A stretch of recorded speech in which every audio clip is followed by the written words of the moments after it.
আমরা এখন 3 নম্বর অঙ্কটা সলভ করব। এখানে বলছে ত্রিভুজ এবিসি এর কোণ সি হচ্ছে 90 ডিগ্রি এবং বিসি এর মধ্যবিন্দু হচ্ছে ডি। প্রমাণ করতে হবে AB square equal to AD square plus 3বিডি। আমি চিত্র আঁকলে অবশ্য তোমরা বুঝতে পারবা আসলে কি বলতে চাইছে ওরা। আমরা ফার্স্টে চিত্রটা আঁকবো। এটা হচ্ছে ত্রিভুজটা,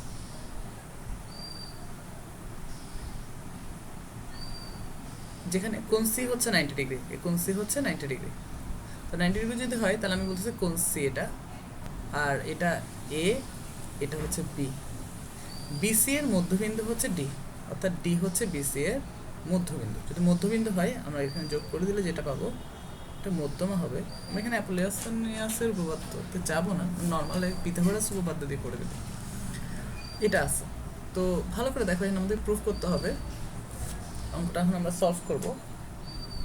আমরা ছোট ত্রিভুজটা নিয়ে ফার্স্টে কাজ করব।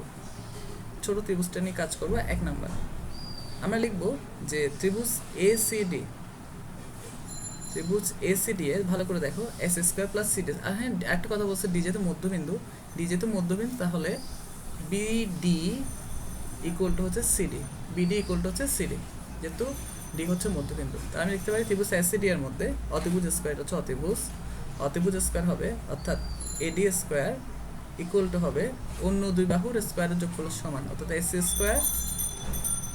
Square plus CD square.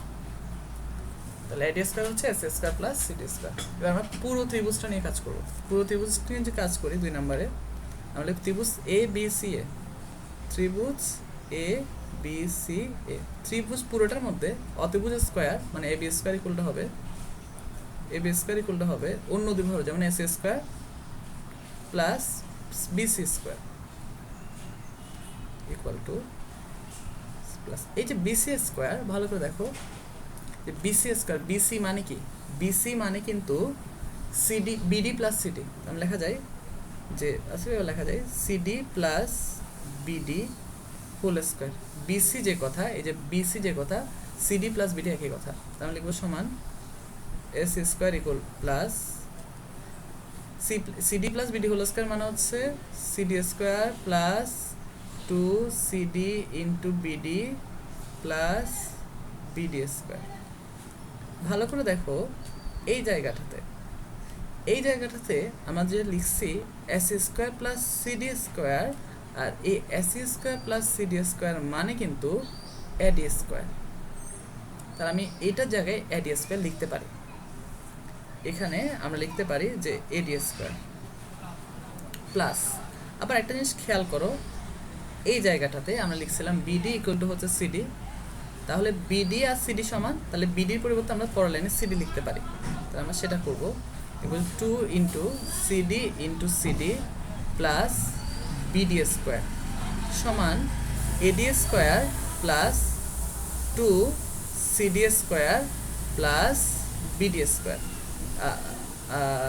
আমরা একটু অন্যভাবে লিখতে পারি, সিডি না লিখে আমরা বিডি আকারে লিখি, তাহলে আমাদের অঙ্কটা মিলে যাবে। সিডি দিয়ে করা যায়, বাট এখানে সিডির পরিবর্তে আমরা লিখবো যে বিডি,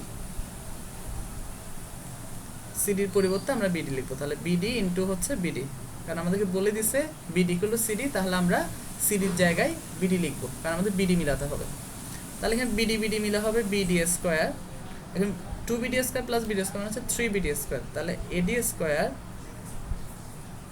প্লাস 3bd স্কোয়ার, আর আমাদেরকে এটাই প্রমাণ করতে বলছে, সুতরাং এবি স্কোয়ার ইকুয়াল টু এটা প্রমাণিত। এটাই আমাদেরকে প্রমাণ করতে বলছে। খুব ইজি একটা উপপাদ্য, ইনশাআল্লাহ তোমরা পারবে।